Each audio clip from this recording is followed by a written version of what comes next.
Hello everyone, today we're going to talk about something in PT that's usually a little bit atypical, overcoming asthma.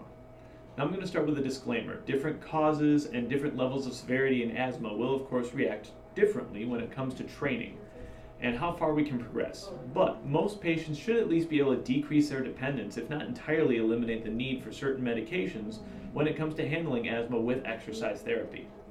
Now if you have asthma, you're probably very familiar with the basic process. As our airways become more restricted, we just can't get the gaseous load we need inside our lungs to provide us that valuable oxygen that we want with each breath.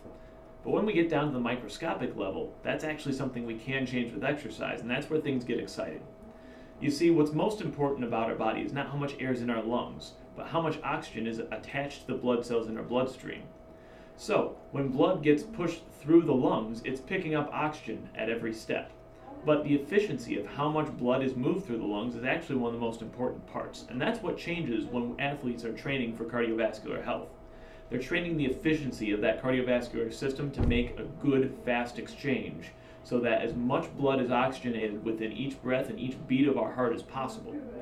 Now, that is a slow and tedious process when it comes to training, but it can really make a difference, because if I have more blood cells picking up blood with each breath, even when I'm restricted and I can't get quite as much air into the lungs, I can still have a fully functional load in my bloodstream, providing the muscles, my brain, and everything else with the exact amount of ratio that I need. Because our body is detecting that part of things.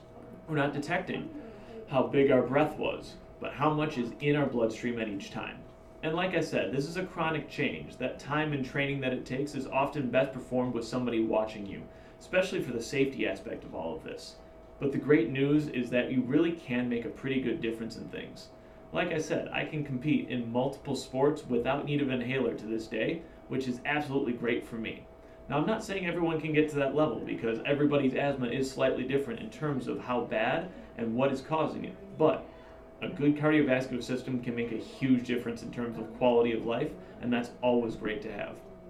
Again, have a great day, guys. If you have any questions for us, please let us know.